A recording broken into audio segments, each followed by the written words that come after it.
Hello, friends. Welcome back to Get Happy, Be Fit.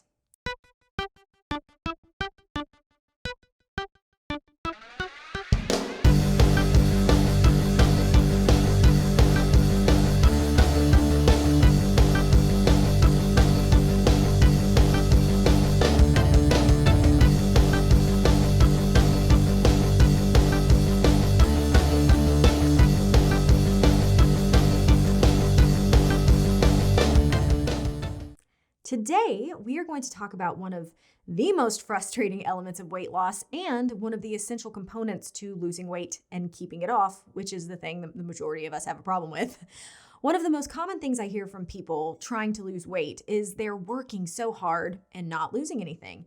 And I so know how that feels. And I covered some of the things that I did wrong and that you may be overlooking in an episode I did a few weeks ago called What Am I Doing Wrong? So if you haven't listened to that one yet, definitely go back and listen. So like I was saying, I know how difficult and frustrating it can be to be absolutely kicking your butt and not seeing results. Mine was somewhat of a special circumstance in that there were medical things that were stopping me from being able to lose in a doable way. And by doable way, I mean there is always an amount of calories you could eat that would cause you to be in a deficit, allowing you to lose weight. But depending on what's going on with your body or how your metabolism is functioning, that number may be way too low to sustain.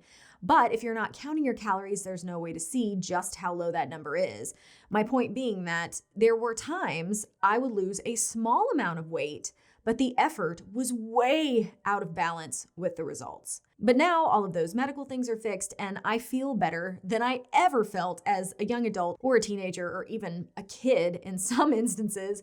And I was able to lose weight, obviously, and compete in bikini competitions and all that. But you might be surprised to hear what I am about to tell you. So right now, I am in the beginning of a bikini prep that's going to last the majority of this year. And for those of you who don't know what a competition prep is, it's prepping to be able to do a bikini competition or physique competition or something like that. It was one of the first things I did after I was able to lose weight was prep to do this show because I kind of always wanted to do one, even though I never told anybody about it. But it's very difficult and there's a lot of working out and you have to be very, very strict with your calories. But again, my prep is going to be lasting the majority of this year because I will hopefully doing 4 shows beginning in the summer and going into the fall. So yes, I know that I am a crazy person. And recently I have upped and intensified my workouts and activity, and I have cut my calories. But you know what? My weight hasn't really gone anywhere. It's trended downward a tiny bit, but not much. And this has gone on for a couple of months now. And I literally am doing way more than I had been doing, and my calories are quite a bit lower. But am I discouraged?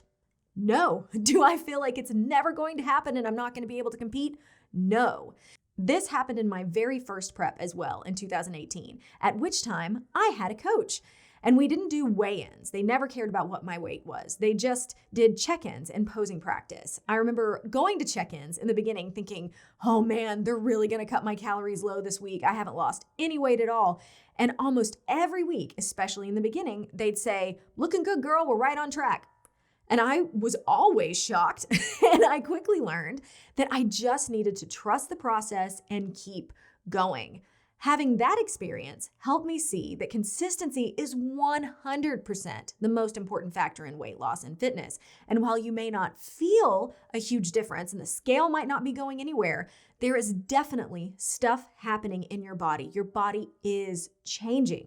And because of the fact that I didn't give up during that prep or cut my calories super hard too soon, I was able to get the leanest I've ever been in my life and compete and win trophies, which was dope. One of them was a sword, and I love that thing.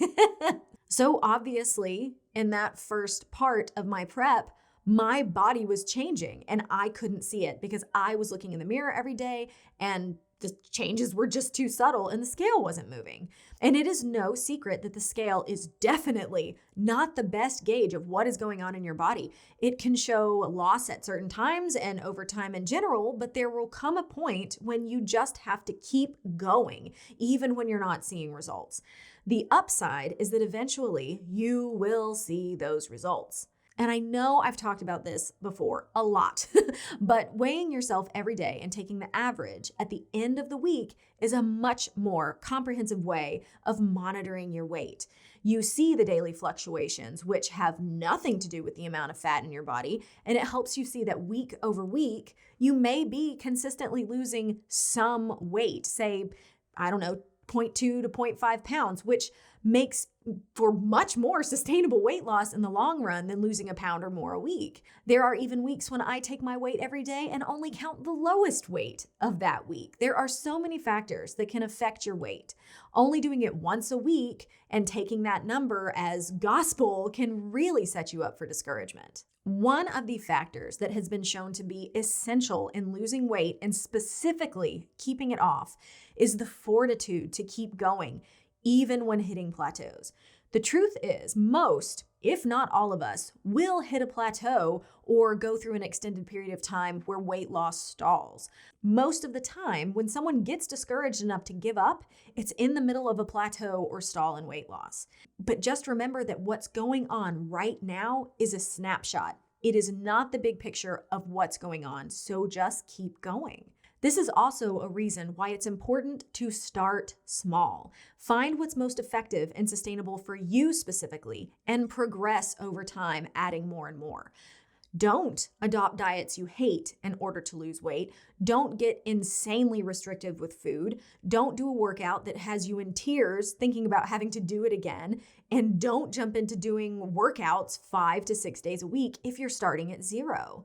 There are no quick fixes. You'll be in this for the long haul, so doing things you can stick to without wanting to pull your hair out is essential.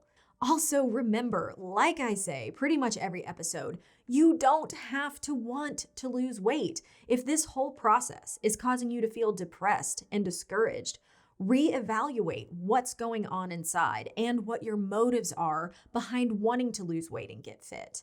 When I finally got rid of my absolute desperation to lose weight and my fear that I would never be happy, never have the life I wanted, or never be enough if I wasn't thin, when I stopped feeling so much shame and desperation, my weight loss became so much easier.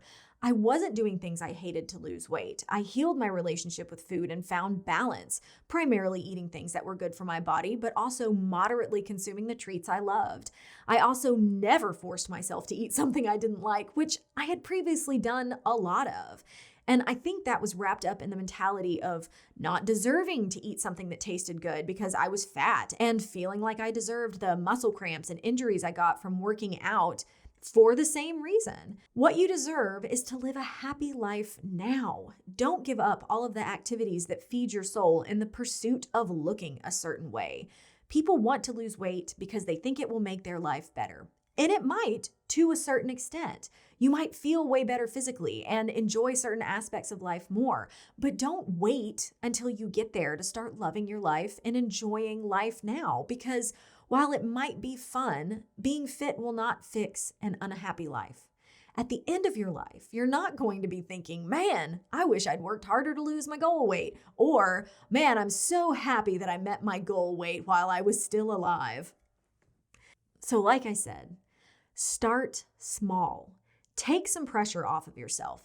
Do something every day that is good for your body and something that feeds your soul and makes you happy. It doesn't have to be a super hard workout, but something that is good for your body, stretching, nurturing it with vitamins and healthy foods. And also, don't give up things you love because you think you need to spend more time in the gym. Feeding your soul is just as important as feeding your body properly. Doing those things will make it so much easier to keep going when you hit a plateau or your weight loss stalls. You can accomplish the things you want if you stick it out and keep going. And you are worthy of all the things you want in life, and you're worthy of a happy life now. All right, that's all for today.